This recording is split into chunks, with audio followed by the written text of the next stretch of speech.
Hello and नमस्कार everyone.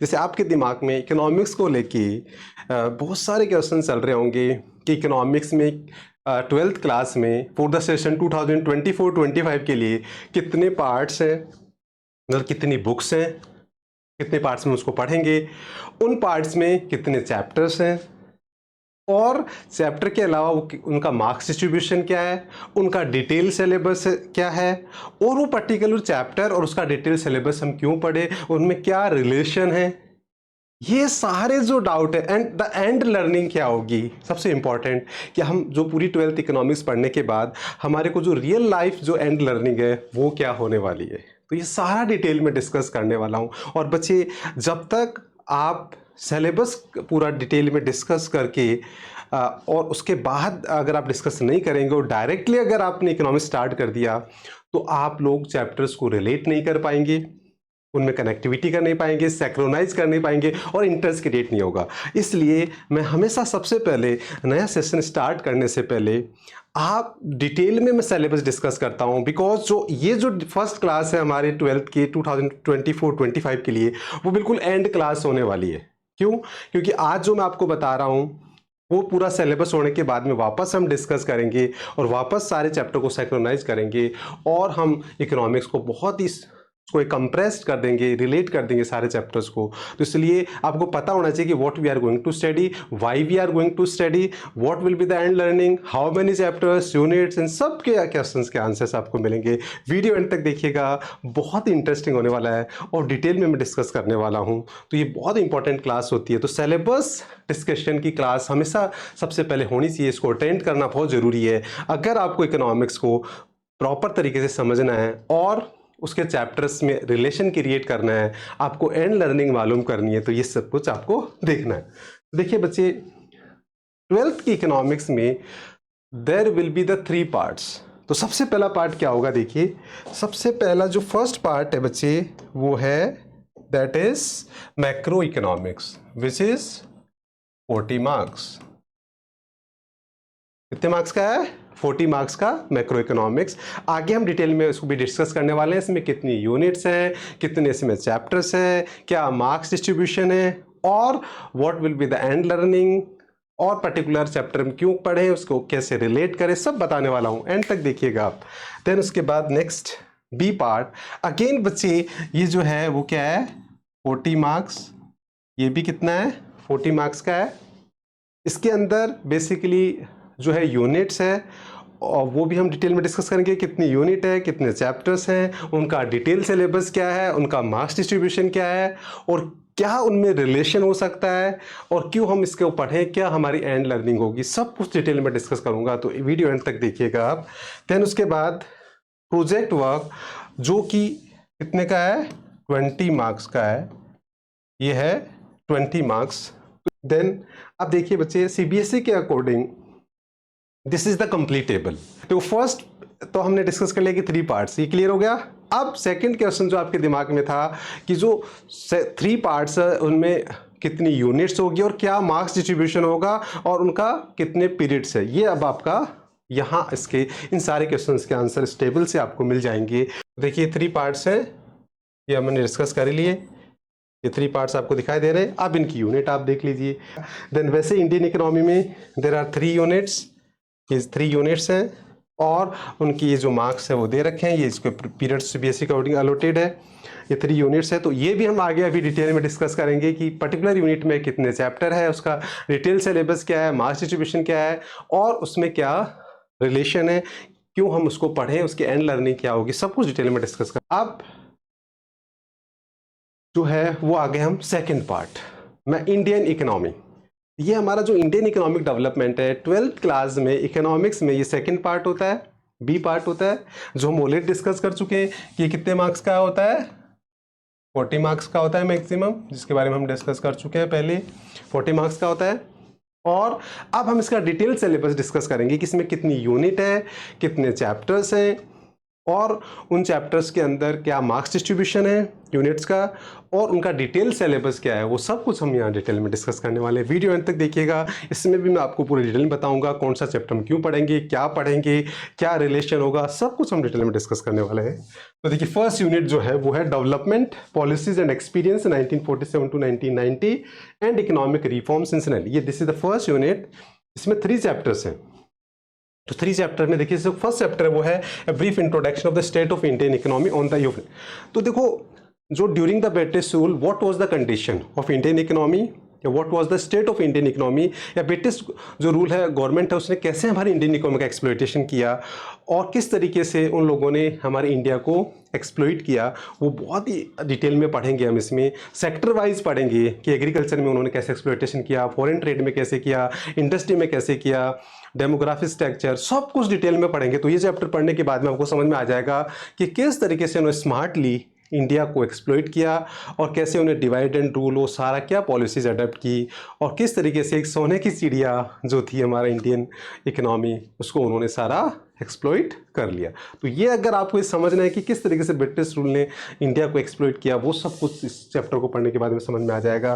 फिर जो सेकंड चैप्टर है आफ्टर इंडिपेंडेंस, वो सेकंड चैप्टर होगा कि उसके बाद हमारी जब हम इंडिपेंडेंट हो गए, सारे कंट्रोल हमारे लीडर्स के पास आ गया, सारी पॉलिसी हमारे पास आ गई, तो उसके बाद क्या हुआ, उसके बाद हमारे लीडर्स ने क्या किया और किस तरीके से उन्होंने काम किया, क्या पॉलिसीज़ बनाई और वो पॉलिसीज़ कैसे काम करी, वो सारा डिटेल में हम डिस्कस करेंगे। तो वो आगे हम देखेंगे इंडियन इकोनॉमी सिस्टम कौन सा सिस्टम ने अडेप्ट किया, क्या हमने 5 ईयर प्लान अडेप्ट किए, क्या उनके गोल सेट किए, है ना। ये तो हमारा फर्स्ट पार्ट हो जाएगा। सेकंड चैप्टर 4 पार्ट में पढ़ेंगे, तो फर्स्ट पार्ट ही पढ़ेंगे, सेकंड पार्ट में हम एग्रीकल्चर जो फर्स्ट चैप्टर में पढ़ा था वैसे हम एग्रीकल्चर में हमारे लीडर्स ने क्या रिफॉर्म्स किए, क्या पॉलिसीज़ बनाई, फिर वैसे ही इंडस्ट्रियल सेक्टर में हमारे लीडर्स ने क्या पॉलिसीज़ और क्या जो फर्स्ट चैप्टर में आपने देखा कि ब्रिटिश गवर्नमेंट ने एक्सप्लॉइटेशन किया, उसके बाद इन्होंने क्या पॉलिसीज़ बनाई वो देखेंगे, और फॉरेन ट्रेड में उन्होंने क्या किया। तो ये सारा हम डिटेल में डिस्कस करेंगे कि आफ्टर इंडिपेंडेंस हमारे लीडर्स ने क्या क्या इन तीनों सेक्टर में रिफॉर्म किया, एग्रीकल्चर में, फॉरेन ट्रेड में और इंडस्ट्री में क्या पॉलिसीज़ बनाई और किस तरीके से वो पॉलिसीज़ हमारे लिए वर्क किया, और फिर 1991 में कैसे क्राइसिस आया, जो पॉलिसी हमने अडेप्ट की उन्हीं की वजह से क्राइसिस आया, तो क्यों आया, क्या हुआ, वो हम डिटेल में डिस्कस करेंगे और बड़ा इंटरेस्टिंग है। फिर ये चैप्टर 3 आ जाता है इकोनॉमिक रिफॉर्म सिंस 1991। ये चैप्टर 3 आता है जिसके अंदर हम एलपीजी, लिबरलाइजेशन, प्राइवेटाइजेशन, ग्लोबलाइजेशन पढ़ेंगे। तो 1991 में देयर वाज इकोनॉमिक क्राइसिस, तो क्राइसिस क्यों आया था, फिर हमारी गवर्नमेंट ने क्या स्टेप्स ली, कैसे हमने लिबरलाइजेशन, प्राइवेटाइजेशन, ग्लोबलाइजेशन अडॉप्ट किया, फिर अंडर द लिबरलाइजेशन हमने क्या स्टेप्स ली, प्राइवेटाइजेशन में क्या क्या, ग्लोबलाइजेशन में, और लास्ट में हम देखेंगे कि उनका अप्रेजल करेंगे कि क्या उनके अचीवमेंट्स रहे, क्या फेलियर्स रहे, और लास्ट में एक टॉपिक है इसमें डिमोनेटाइजेशन और जीएसटी, उसके बारे में डिस्कस करेंगे। तो ये 3 चैप्टर का एक पूरा ही पैकेज होता है। जैसे आप देखते हो ना कोई भी मूवी देखते हैं उसके 3 पार्ट होते हैं, part A, part B, part C, तो वो एक पूरी सीरीज होती है।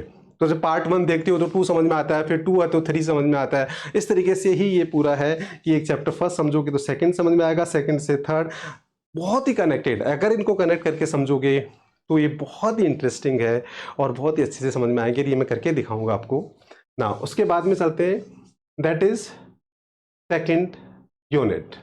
ये आगे सेकंड यूनिट आ गई, current challenges facing the Indian economy. बच्चे इसके अंदर जो चैप्टर है वो है 4, और जो मार्क्स है वो है बच्चे ये कितने मार्क्स का है, 20 मार्क्स। वो कितने मार्क्स का था, 12 मार्क्स, और 3 चैप्टर्स थे इससे पहले वाली यूनिट, और ये कितना है 4 चैप्टर एंड 20 मार्क्स। अब ये 4 चैप्टर का जो डिटेल सिलेबस है वो देख लीजिए। फर्स्ट चैप्टर जो इसमें आएगा जो वो है ह्यूमन कैपिटल फॉर्मेशन। अब ये बहुत ही इंटरेस्टिंग है। देखिए इंडिया जो है अभी पूरे ऑल ओवर द वर्ल्ड में हाईएस्ट पॉपुलेशन है हमारी, और जब हमारी पॉपुलेशन हाईएस्ट है तो हमें देखना पड़ेगा कि किस तरीके से हमारी पॉपुलेशन को हम क्या बना सकते हैं, एक एसेट्स कैसे बना सकते हैं, कैसे उसका यूज़ करके हम ऑल ओवर द वर्ल्ड में नंबर 1 बन सकते हैं। ये यहाँ डिटेल में discuss, human capital formation, human being को हम कैपिटल कैसे बना सकते हैं और क्या क्या उसकी प्रॉब्लम्स होती है, क्या सोर्सेज होते हैं, सब कुछ डिटेल में डिस्कस करेंगे। इससे पढ़ने के बाद आपको समझ में आ जाएगा कि किस तरीके से हमारी आज जो पॉपुलेशन है वो हमारी लाइबिलिटी होगी, एसेट्स हम उस लाइबिलिटी को एसेट्स में कैसे कन्वर्ट कर सकते हैं और कैसे हम लीड कर सकते हैं, कैसे नंबर 1 हो सकते हैं, वो देखेंगे। फिर उसके बाद में रूरल डेवलपमेंट। अभी आपने देखा कि रूरल डेवलपमेंट हमारे लिए बहुत इंपॉर्टेंट है। If India want to become a develop without development of rural, impossible. तो इसलिए क्योंकि अभी भी कहीं ना कहीं 50% पॉपुलेशन हमारी जो डायरेक्टली इनडायरेक्टली है वो रूरल एरियाज़ पे है। तो रूरल एरियाज़ के बारे में हम देखेंगे कि कौन से की एरियाज़ हैं जिनको डेवलप करने की ज़रूरत है और क्यों करने की ज़रूरत है, क्योंकि वहाँ डिपेंडेंसी ज़्यादा है, और कौन कौन सी एरियाज़ हैं और कहाँ कहाँ वहाँ प्रॉब्लम्स है और क्या गवर्नमेंट ने अभी तक कर लिया है और क्या करने की ज़रूरत है। तो ये बहुत ही इंटरेस्टिंग है। तो हम देखेंगे रूरल एरियाज़ को किस तरीके से हम डेवलप करके और पूरी कंट्री को डेवलप कर सकते हैं। तो ये सारा डिटेल में इसमें पढ़ेंगे। Then employment. आपको पता ही है कि आज इंडिया का सबसे बड़ा प्रॉब्लम अनएम्प्लॉयमेंट है, और हम ये भी देखेंगे कि इंडिया में जो एम्प्लॉयमेंट उसके क्या फीचर्स है। देखिए आफ्टर 12th और ग्रेजुएशन और आप जो भी कोर्सेज करने के बाद में जब आप जॉब ज्वाइन करेंगे तो आपको पता होना चाहिए कि what kind of jobs market में अवेलेबल है, उनके क्या नेचर्स है। तो वो ऐसे हम डिटेल में डिस्कस करने वाले कि इंडिया के जो एम्प्लॉयमेंट सिचुएशन है वो क्या है, उसके क्या फीचर्स हैं, और अनएम्प्लॉयमेंट की सिचुएशन क्या है, कितने टाइप्स है, सब कुछ डिटेल में डिस्कस करने वाले हैं। ये चैप्टर बहुत काम में आने वाला, बहुत ही ज़्यादा हेल्पफुल रहेगा आप लोगों के लिए, जो मैं आगे डिटेल में डिस्कस करूँगा। देन उसके बाद में सस्टेनेबल इकोनॉमिक डेवलपमेंट। तो अभी प्रेजेंट का सबसे इंपॉर्टेंट टॉपिक ये चल रहा है कि अगर ह्यूमन बींग को सर्वाइवल करना है तो हमें क्या करना पड़ेगा, एनवायरनमेंट और सस्टेनेबल डेवलपमेंट पे फोकस करना पड़ेगा। तो चैप्टर बेसिकली हमारा वही है, सस्टेनेबल इकोनॉमिक डेवलपमेंट, जिसमें हम meaning effect of economic development on resources and environment and including the global warming. तो ये पूरा हम इसमें 2 पार्ट में पढ़ेंगे, पहले एनवायरनमेंट और उससे रिलेटेड इश्यूज, देन उसके बाद में एक डेवलपमेंट जो सस्टेनेबल डेवलपमेंट है वो क्या स्ट्रेटेजी हो सकती है, किस तरीके से हम एनवायरनमेंट फ्रेंडली प्रोडक्शन कर सकते हैं और किस तरीके से हम हमारे एनवायरनमेंट को सेव करेंगे। और ये आज सबसे बड़ी ज़रूरत है, क्योंकि आपने देखा है कि जो कोरोना वायरस है या जो कोविड-19 है, जो लॉकडाउन हुआ, ये सब एनवायरमेंटल नेगेटिव इम्पैक्ट की वजह से ऐसा हुआ है। तो इस तरीके से हम इसमें बड़ा इंटरेस्टिंग तरीके से पढ़ेंगे। तो ये कंप्लीट 4 चैप्टर का पैकेज है। देन अब देखिए बच्चे, last unit of Indian economic development, that is development experience of India A comparison with the neighbour countries. तो इसके अंदर जो चैप्टर है वो ओनली 1, एंड जो मार्क्स है बच्चे वो है 8 मार्क्स। बिल्कुल सही सुना है, 1 चैप्टर 8 मार्क्स। बहुत इंटरेस्टिंग है। तो ये एक चैप्टर आप 8 मार्क्स में पढ़ेंगे, ठीक है। तो इतना इंटरेस्टिंग एक चैप्टर 8 मार्क्स तो लॉटरी लग गई। अब इसमें डिटेल सिलेबस देख लो क्या क्या है। तो देखिए इसमें पहले हम comparison with neighbour countries, India, Pakistan, China, ये देखेंगे कि भाई इंडिया का डेवलपमेंट पाथ देखेंगे, चाइना का देखेंगे, पाकिस्तान का, इनमें क्या सिमिलरिटीज़ है, क्या डिफरेंसेज है, इन कंट्रीज़ का देखेंगे हम, सिमिलरिटी डिफरेंसेज देखेंगे, जिससे आपको समझ में आ गया है कि किस तरीके से इंडियन इकोनॉमी वर्क करती है, कैसे पाकिस्तान करता है, कैसे चाइना करता है।